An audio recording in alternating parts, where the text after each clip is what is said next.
L'odeur l'atteignit avant tout le reste.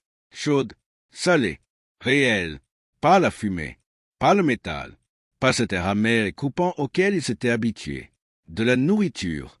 Elle glissa dans l'air froid et se posa dans sa poitrine, lourde et déroutante. Son estomac se serra, puis se tordit. Il n'avait pas mangé depuis 2 jours, mais ce n'était pas la faim qui le retenait. C'était autre chose. Il était assis à la table en bois, les épaules raides, les mains posées sur ses genoux. Devant lui, une assiette en métal. La vapeur s'en échappait encore un peu, mais elle s'effaçait déjà dans l'air. Il n'y toucha pas. Autour de lui, des bottes bougeaient, des voix basses. Une porte grinça quelque par derrière lui. Chaque son le faisait tressaillir, à peine, mais assez. Il gardait les yeux fixés sur la table. Chez lui, on avait été clair. Ne leur fais pas confiance. Les Américains étaient imprévisibles. D'où un instant, cruel le suivant. Ils pouvaient sourire, puis tout vous enlever, vous nourrir, puis vous briser. C'est ce qu'on lui avait dit. C'est ce qu'il croyait. Alors quand on avait posé l'assiette devant lui, il n'avait pas bougé, même quand le garde avait hoché la tête vers la nourriture, même quand l'odeur était arrivée jusqu'à lui. Maintenant, la pièce semblait plus calme. Il leva lentement les yeux. En face de lui, 3 soldats américains étaient assis ensemble. Leurs vestes étaient ouvertes, les manches légèrement retroussées. L'un d'eux se balançait sur sa chaise. Un autre se frottait les mains, comme s'il venait de rentrer du froid. Entre eux, une grande marmite. La vapeur en montait, plus épaisse cette fois. L'un des hommes se pencha, remplit son bol, puis passa la marmite au suivant. Il ne le regardait pas. Il ne parlait même pas de lui. Il mangeait simplement. Le prisonnier plissa légèrement les yeux. Il se pencha un peu en avant, essayant de ne pas se faire remarquer, essayant de comprendre. Personne ne l'arrêta. L'un des soldats laissa échapper un petit rire. Bref, discret. Les autres sourirent. Juste, normal. Le prisonnier cligna des yeux. Quelque chose n'allait pas. Il regarda son assiette à nouveau. Un ragoût simple, un morceau de pain à côté. Rien d'exceptionnel, mais ce n'était pas ça le problème. Le problème, c'était pourquoi? Pourquoi lui donner la même chose? Pourquoi pas de plateau à part? Pas de différence? Ses doigts tremblèrent légèrement. En face, un des Américains remarqua son regard. Pendant une seconde, leurs yeux se croisèrent. Le prisonnier se figea. Le soldat ne réagit pas comme il s'y attendait. Pas de regard dur, pas de menace, juste un petit haussement d'épaule. Puis il leva sa cuillère et prit une lente bouchée. Le prisonnier observa attentivement, trop attentivement, chaque geste, chaque mouvement, la façon de manger, calme, sans se presser, rien de forcé, rien de faux. La cuillère replongea dans le bol. Une autre bouchée. Les autres firent pareil, passant la marmite. Personne ne le pressa. Personne ne lui dit « mange ». Personne ne se moqua de lui. C'était ça, le plus étrange. Sa poitrine se serra. Il se pencha un peu plus, les coudes proches de la table.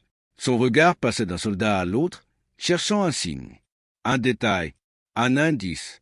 Mais il n'y avait rien. Juste 3 hommes en train de manger. Il avala difficilement. Sa gorge était sèche, malgré la salive qui montait. Il se souvint de son dernier repas. Froid, rapide, à moitié tombé dans la poussière. Et maintenant, ça semblait loin. Il regarda la marmite, la même que les autres, la même nourriture. Sa main bougea, lentement. Elle s'arrêta au-dessus de la table, puis recula. Pas encore. Ses doigts se refermèrent. Et s'ils attendaient? Et si c'était le moment? Il chassa la pensée. Un soldat prit du pain, le cassa, le donna à son voisin. Sans hésiter, sans regarder, le prisonnier sentit quelque chose changer. Il bougea sur sa chaise. Le bois grinça. Personne ne réagit. Le silence restait le même. Ses mains tremblaient. Il les posa sur la table, plus près de l'assiette. La chaleur était encore là, faible, mais réelle. Il fixa la cuillère. Un objet simple, mais aujourd'hui, différent. Il la prit. Ses doigts se refermèrent. Il la leva à moitié, s'arrêta, regarda encore les soldats. Toujours pareil, toujours calme. Il reposa la cuillère. Pas encore. Il inspira lentement, mais les pensées revenaient. Et si c'était un piège? Et s'il savait déjà? Il se mordit les lèvres. Alors, un des soldats fit un petit geste. Il poussa légèrement la marmite vers le centre. Pas vers lui, pas loin de lui. Juste là. Puis il continua à manger, sans rien dire. Le prisonnier cligna des yeux. Ce geste ne ressemblait pas à un piège. Il regarda encore. Puis, doucement, il reprit la cuillère. Cette fois, il ne recula pas. Elle trembla au-dessus du ragoût. De petites vagues se formèrent à la surface. Il se pencha. L'odeur était plus forte, chaleureuse, presque rassurante. Il leva la cuillère. Lentement, très lentement. Il s'arrêta encore. Puis il approcha, très près, et il goûta. Juste un peu. Il se figea, attendant quelque chose. Mais rien ne se passa. La pièce resta calme. Les soldats continuaient de manger, comme si de rien n'était. Il avala. C'était juste de la nourriture. Il cligna des yeux, serra la cuillère, et reprit une bouchée, puis une autre, chaque fois un peu plus sûr. Le pain restait à côté. Il le prit, le tourna, le cassa, le trempa, puis mangea. Le goût remplit sa bouche. Simple, chaud, normal. Ses yeux se fermèrent un instant. Quand il les rouvrit, la pièce n'avait pas changé.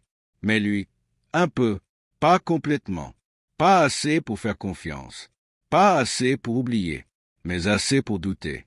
Et ce doute resta, même quand le bol se vida, même quand les soldats finirent, même quand le silence revint. Parce que, pour la première fois, rien de mauvais n'était arrivé, et il ne savait pas quoi en faire. Aimez, abonnez-vous et restez pour plus d'histoires humaines puissantes qui vous marrent vraiment.